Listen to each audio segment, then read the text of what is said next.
The debate over the place of Columbus Day in school calendars will continue tonight as the Rockaway Township School Board reevaluates the controversial decision to potentially remove the holiday.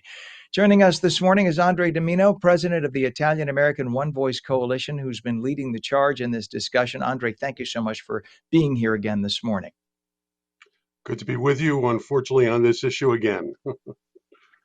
It is ridiculous, and it seems that like there is no other holiday on the calendar that these people, I say in air quotes, seem to go after. None other but Columbus Day.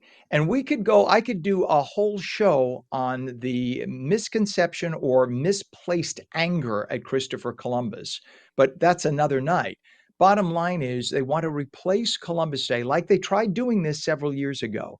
They want to replace Columbus Day with Oppressed Peoples Day.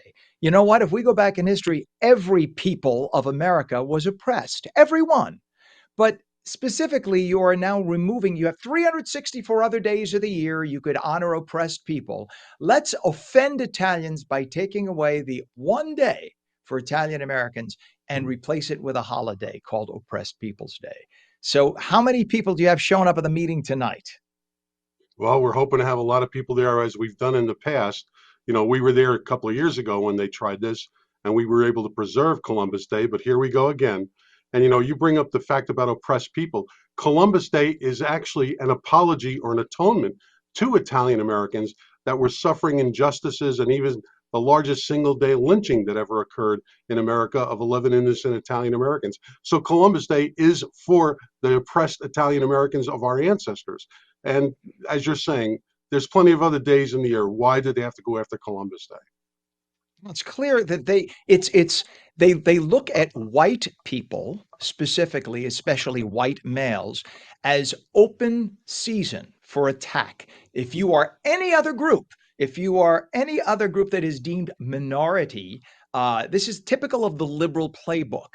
They love that because remember, liberalism since Obama, liberalism has given up on whites and white males specifically to go after and create this assembly of what they deem to be fragment minority groups. Only it didn't work for them this time out because what's been happening is each of these fragmented minority groups keeps going out further and further on their own fringe, and they no longer agree with the other fringe minority group. As a result, that's why they lost the election. So when they tried to hobble together their coalition, it worked for about 10 years. It stopped working. So hopefully they'll get the message tonight that we are not in a place that we were at 10 years ago, that DEI and this whole silliness of political correctness is done. So we're hoping that people show up. The meeting starts at what time tonight? It's at 7:30 tonight in the Copeland schools, the school board meeting. The public session begins at 7:30, and we'll be there. Of course, we're expecting some snow, but it's important for us to be there. So we want all of our members and other people that are interested to please show up and tell the school board that they shouldn't foment this division among groups. We should work to unify people, not divide them. And let's make it clear. There are oppressed peoples. There Sure. were oppressed peoples as well. This is not about not showing them respect. They absolutely deserve respect. This is about saying, like you said, Italian Americans have been oppressed over the decades in this country. And specifically, you mentioned the largest lynching in the history of this country. This happened in the 1890s, and it happened in Louisiana. What had happened was there were a number of Italian Americans who were awaiting trial for other crimes. Listen, we weren't innocent. These people were arrested in many cases for other things. But what had happened was a sheriff in that particular municipality near New Orleans had been assassinated. And right away, everybody tried to blame the Italians. It turns out an investigation later proved them innocent. But even at trial, they were all exonerated. But that wasn't good enough. And the local people decided to round up as many Italians as possible, especially those who had been in jail for something else, who were about to be tried for a traffic offense or whatever. And they lynched them. In fact, one of the Italian Americans there was shot 42 times. 42 times. So his body was turned into Swiss cheese. And it was later discovered, oops, they were all innocent. Isn't that nice? So to make amends, the president of the United States decided, seeing A, the growing number of Italian Americans in the country, and B, realizing what an offense that was, they decided to name a day for Christopher Columbus in honor of Italian Americans.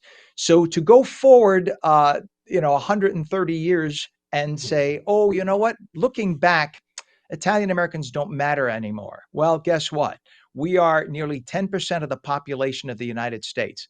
They trace back our heritage to Italy with either some or all Italian blood. State of New Jersey, 17% of the population traces its roots back to Italy.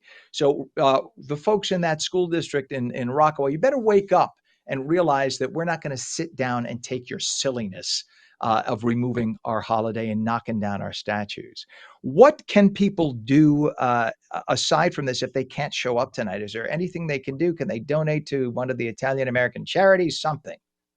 Yeah, well, certainly, we're a 501c3, and the Italian American One Voice Coalition does is fights these battles across the country, defending our heritage. That's our only mandate. So you can go to our website, IAOVC.org, and find out more about what we're doing. We preserve Columbus Day in a number of localities and locations, but the battles continue.